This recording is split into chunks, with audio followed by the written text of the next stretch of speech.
Alright, what is up everyone? I am Legalized Anime, and today I have my top 4 tips and tricks, just stuff that I use on pretty much every match that I get into.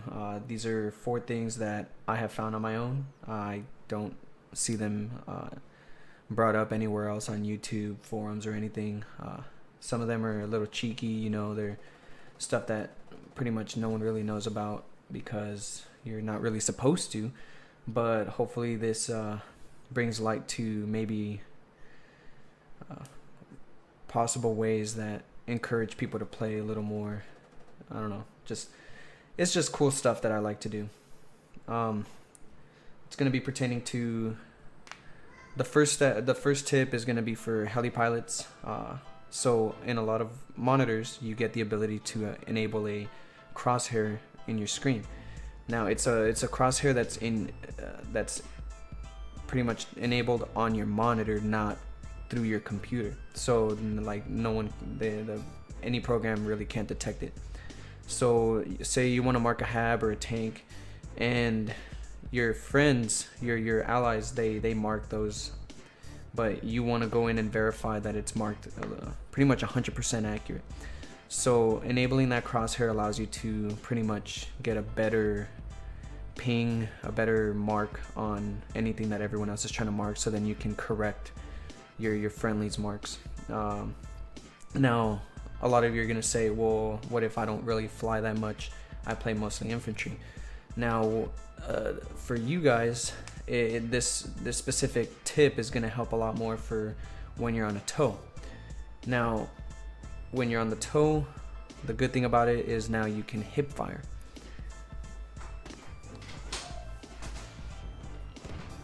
And as you can see here, you can use that to your advantage. You get a better field of view. You're not limited to that circle when you aim in. And that's a tip for this one. The trick for this one is also when you aim in and then zoom in. Once you zoom in, you can really quick zoom and then aim out. So what that does is it keeps you zoomed in, but it unaims you. You get out of aiming, but you're still zoomed in there. And what that helps you is it lets you have a wider field of view. You're not limited to that circle that you're aiming into. And pair that with the crosshair that your monitor gives you, it serves as a bad day for the enemy. If you don't have that in your monitor, there's always programs on Steam like Crosshair Generator, I think it's called. And yeah, I mean, you're not limited to just the tow. You can also use it on the cornet, and you can also use it on the cornet and tow that's on the MRAP and the Jeep for the MEA and so on. So the only downside is that since you're not zoomed into the scope, if you try to use it on maybe something that's like you have 2 layers of sandbags in front of you, you are going to be blocked by that second layer of sandbags. So you want to just keep yourself to a single layer of sandbags. As you can see here, it blocks your view. So just remember, 1 layer of sandbags is going to serve you just fine. Now the next tip is going to be for the heli pilots. Now what I do when I'm flying is, from regular flying in a straight line, I'm at 800 DPI, and when I'm about to do a J-turn, I click up on my DPI button, so I go straight up to 20,000 DPI.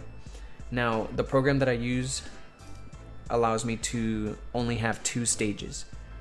My first stage, as you see here, you go to performance, at least for the for the Razer stuff. I have 2 stages. You can set as many as 5. I just have 2, so then I can go between 800, which is my regular flying sensitivity, and then when I do my J-turn, bring it up to the stage 2. Now for this next trick, it has to do with ladders. It's especially helpful for Narva. You can already imagine how you can use that. Now if you put a ladder on the very edge, as you can see here, wait for it to turn green, and as I go over here and switch kits so I can actually build it up, you'll see that why does it help specifically in Narva? Well, you don't get roof access on Narva. But if you place a ladder on a balcony, you can climb the balconies, actually. You can, radios are limited to about 5 ladders. So just try to get the radio as high as you can. Try to get to the highest floor you can get and start placing ladders. And you can put a toe on the roof after you get up there. So just wiggle your way up there, climb up there, and now you get roof access. Now, Narva is the one that I find it the most helpful with because that pretty much gives me knowledge of the entire map. You can see armor and all that from super far away, so I don't know, it just serves a huge purpose. I want to thank you for watching the video. Please like, subscribe, comment, let me know what you guys think, and I'll see you guys next time.